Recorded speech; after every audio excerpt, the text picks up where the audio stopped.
Okay, ladies and gentlemen, welcome to DRW Radio. I am Connor Underwood, your host, and with me for the first time ever, I have a legit professional wrestler on the podcast. Please pronounce your name. My name is Shaukat. Okay, this gentleman wrestles for Malaysia Pro Wrestling, and I was actually watching some of his videos, and you, sir, have incredible talent, and we're gonna list off a couple of questions here that have been asked from my followers and from some of my friends and big fans of yours. All right, thank you. So the first question is, how long have you been a professional wrestler? I've only started professional wrestling for about 2 years now. Awesome. What made you become a professional wrestler? I started watching professional wrestling since I was 4. It was in 1992. I still remember my first match. It was The Undertaker versus Kamala in a casket match. It was then known as the WWF back then. So even when I was just a kid, I was only 4, but I somehow knew that professional wrestling is an art, to a form where I fell in love with the larger than life characters. I fell in love with the storytelling in the ring, and I watched wrestling all the way growing up, and I've always wanted to be a pro wrestler. Undertaker versus Kamala in the casket match. That was amazing back in the good old days of the WWF.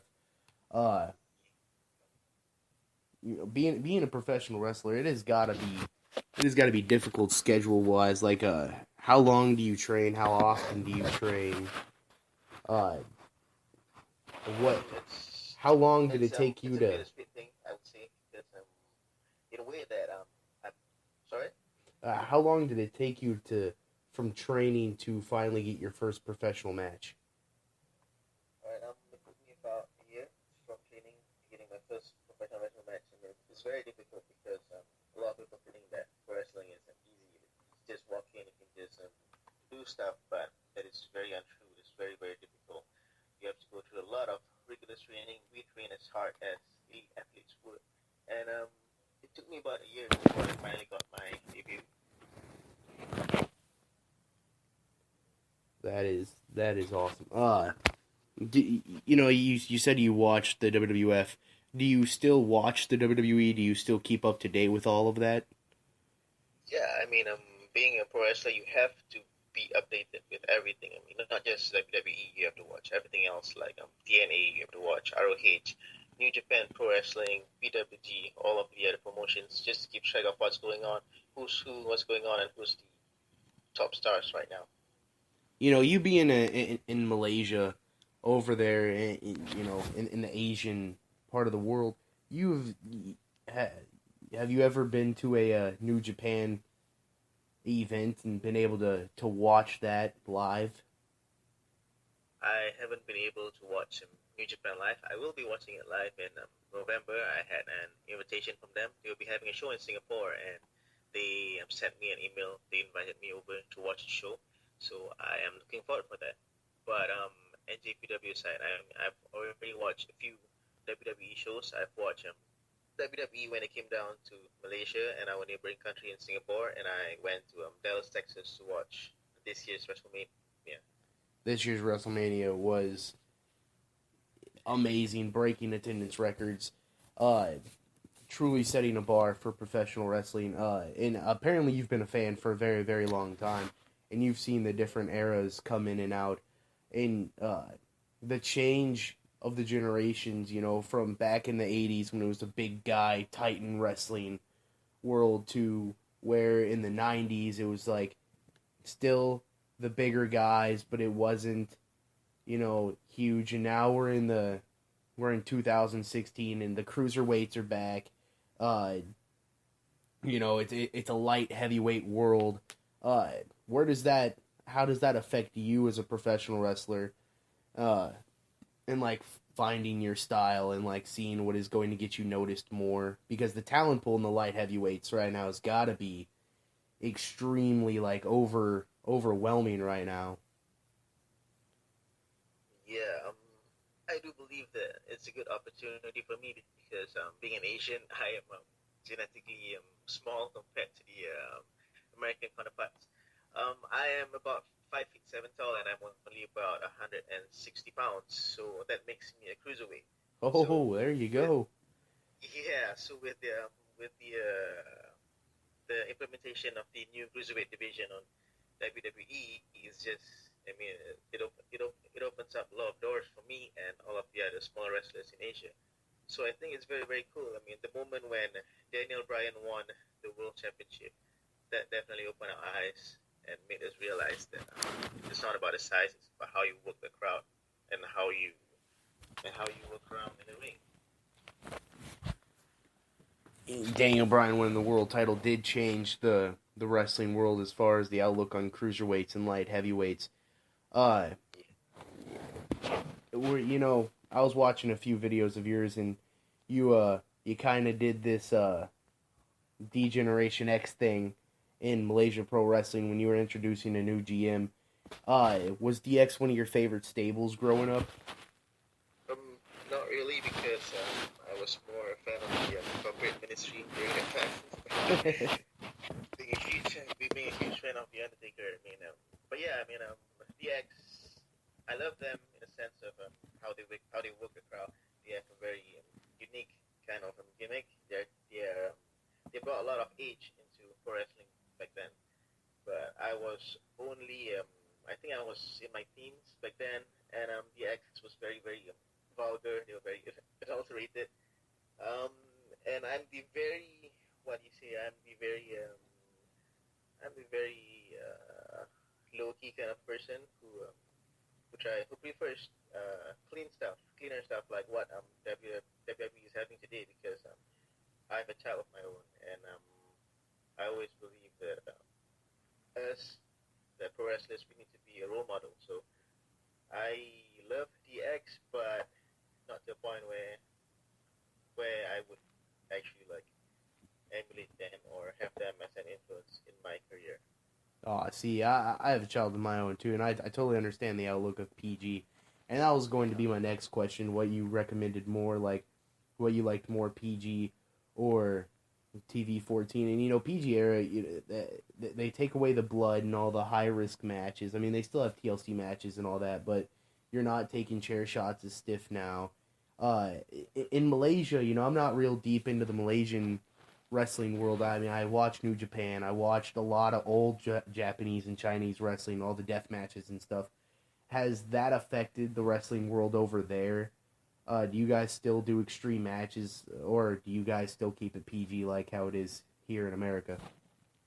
Well, Malaysia, it's a very reserved country. I mean, it's very reserved culturally, so we have to be careful with what we do in the ring, whatever we say. The crowd is very sensitive to this kind of thing, so we have to keep it PG. But we still have an extreme division in Malaysia Pro Wrestling, and there are hardcore matches where the weapons are allowed, but we do not allow our wrestlers to play. So basically, whatever happens to see, whatever blood you see in the ring is all accidental.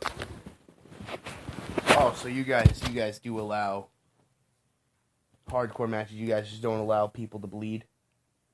Yeah, that's true. Yeah, see, that's how it is in the States. Sometimes we don't allow blood. And I gotta imagine, I mean, because back in the old days of like ECW and the hardcore days, people bled a lot in the ring. Yeah. And I gotta imagine that took years off their careers. So like that would help you out more in the long run, right? I mean, yeah. Being a professional wrestler, you have to keep up to date with all of the professional wrestling world. A lot of stuff that happened recently involving a former professional wrestler, now turned MMA fighter. Did you watch CM Punk make his UFC debut? Yeah, I did. I was looking forward to the match. It was a very intense match. Again, if you are just joining us live, this is DRW Radio 119, and I'm live with a Malaysian Pro Wrestling pro wrestler. Again, pronounce your name, sir. I am Shaukat. Shaukat. This guy, Yep. you can find him on YouTube if you Google Malaysian Pro Wrestling, and if you Google his name, that's how I did. That's how I found Malaysian Pro Wrestling. He's been a wrestling fan ever since he was 4. His first match that he remembers is Undertaker versus Kamala in a casket match. And so far this has been a very, very successful radio show. Shaukat, what helped you come up with your name and your character? But my name is actually I is Shaukat Fonseca. Shaukat is my middle name. It is given to me. It was named after my grandfather, my late grandfather. So basically, Shaukat is an Arabic word. It means prestige, like those the kings have. So I just decided to stick to that name and develop a character around it. So it seems to be going very, very well because I am one of the most over wrestler in Malaysia right now, and I'm also very look forward at my neighboring countries such as in Singapore and in Philippines. That is awesome. Not too long ago, a few days ago, a Chinese wrestler, Ben Wong, made his WWE debut. With him finally making his WWE debut and all of that stuff, how does that affect, like, that's got to open up some eyes for you in your part of the world too, I assume, because now that the WWE is branching out more, does that make you think maybe they're going to look towards Malaysia as the next step, or does that make you worry a little bit? When Daniel Bryan came down to Malaysia, I think earlier this year, I had the opportunity to have dinner and talk with him. So basically, he was saying that the WWE has a lot of plans where they wanted to branch out to a lot of smaller countries in order to recruit wrestlers, in order to gain audience from those countries. So basically, I felt that the moment when Daniel Bryan told me that personally, he said that yes, you have a chance. So that definitely lighted me up, and I told my friends here in Malaysia and Singapore, and everyone's happy about it. And then when Bin Wang got signed, and 2 of my friends actually from Hong Kong Wrestling Federation, Ho Ho Lun and Jason Lee, they were both signed for the CWC. We were ecstatic because if they can do it, then we can do it. And for sure, WWE is starting to look in the Southeast Asian region, and I feel it opens a lot of doors for us. You said your friends were Ho Ho Lun and Jason Lee. I presume you watched the CWC all the way through. Ho Ho Lun, he helped found the wrestling promotion in Hong Kong, didn't he? Yes, he did. Yeah. Did you go be a part of that, or was that too early in your career? Ho came down to Malaysia a lot of times to help develop the talents here. He would help seminars and stuff. And Jason Lee as well. He came once to help the younger guys in Malaysia to excel through seminars. So we got to know them. They're very cool guys. They're actually very, very talented. That's amazing. I take it that you watched the CWC all the way through. Other than Jason Lee and Ho Ho Lun, who were your picks to win it all from the first round? To be totally honest, I was actually rooting for Grand Metalik because I really, really love his style of wrestling. I love his storytelling. And Rich Swann. Rich Swann was amazing. His in-ring skills and his storytelling is just amazing. Rich Swann was one of my picks. My original pick was Xavier Jr. I watched him in PWG. He won the PWG World Championship earlier on this year against Roderick Strong, and he will be battling the Villain soon after the Villain picked up that huge Bola win. In tournaments like the CWC and Bola, that's gotta be. Is that your dream one day to compete in either the Bola or the CWC next year? Is that one of your missions in life? Yep, definitely. That is actually my current target right now. That's my current goal for now.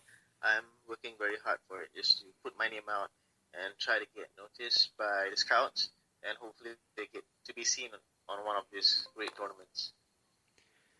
Other than the WWE, where would you love to go wrestle at? As like talking about PWG, NXT, TNA, New Japan Pro Wrestling, ICW, and all of them. For me, first choice would obviously be WWE because everyone watches WWE. It's mainstream. It is a mainstream wrestling. It is WWE is the first reason why most people watch pro wrestling because it's mainstream. Everybody watches it, and then from there they start to branch out to all the other promotions. But if we put aside WWE, I would love to go to New Japan. But from what I know right now is that New Japan is looking for guys who are only about 5 feet 9 inches tall, 5 feet 10 inches tall and above. So that takes me out of the picture for a while. And so besides NJPW, I think I am looking for um, PWG at least. PWG seems to be a good spotlight for all the young wrestlers. Yeah. Is there the PWG? Is there anybody in there right now that you would like love to face on your first match? I wouldn't mind getting anyone, to be honest, because just for the opportunity to wrestle in PWG would be amazing. Again, if you are just joining us, this is DRW Radio 119 with my special guest, Shaukat. He is a professional wrestler in Malaysia Pro Wrestling, and this guy, it's been excellent talking to him so far. He's been a diehard wrestling fan. His current goal right now is to compete in one of the amazing tournaments, either BOLA or the CWC, amazing tournament like that. Shaukat, we were talking earlier, and I don't know if all my viewers got to hear. You've been a professional wrestler for 2 years. Did you train for a year, and then you've been a professional wrestler for 2 years, so you put 3 years into this? Or was he trained for a year, wrestled for a year?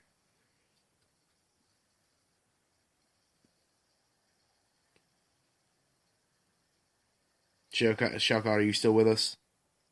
Yeah, I mean, I'm sorry, the line was a bit off. What you were saying? My viewers earlier, I don't know if everybody got to hear. Did you train for a year and you've been a professional wrestler for 2 years, or did you train for a year and wrestle for a year? I see. I trained for a year, and then I wrestled for 2 years. Awesome. Your first match, was it like what you expected, or was it a little overwhelming? It was exactly what I expected. He was in front of my home local crowd, and everyone was behind me because I don't know why, but probably because I pioneered pro wrestling in Malaysia. What I did was I started pro wrestling in the States, and then I brought it back to Malaysia, and because of that, pro wrestling starts to slowly grow in Malaysia, and I think because of that, the fans are very, very behind me. So I was fed by their energy, and I was very calm. I knew what I was doing, and it just went very beautifully. That's awesome. And you said you're a big star over in Malaysia. Have you won any world championships or?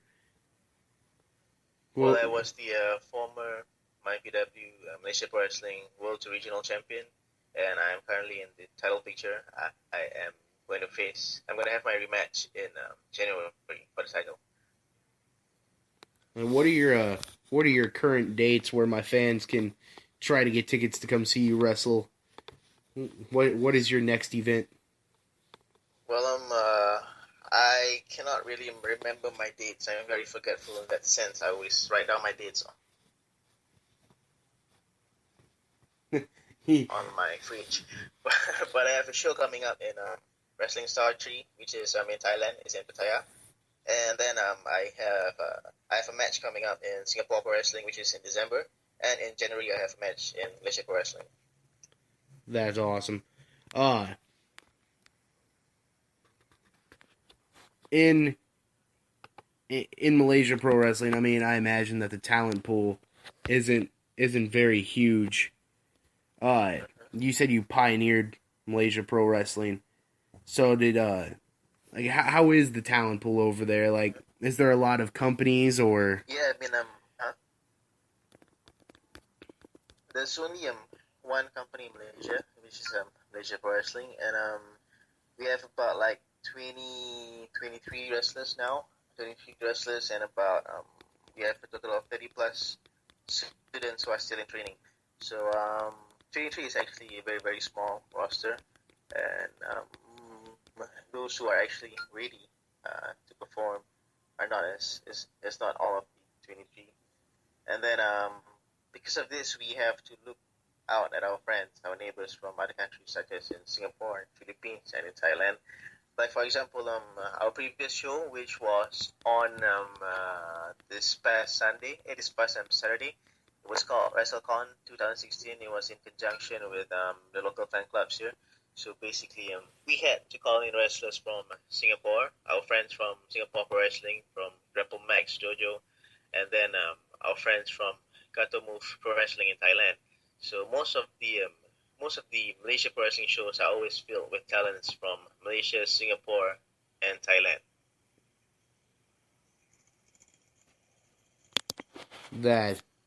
That is truly awesome.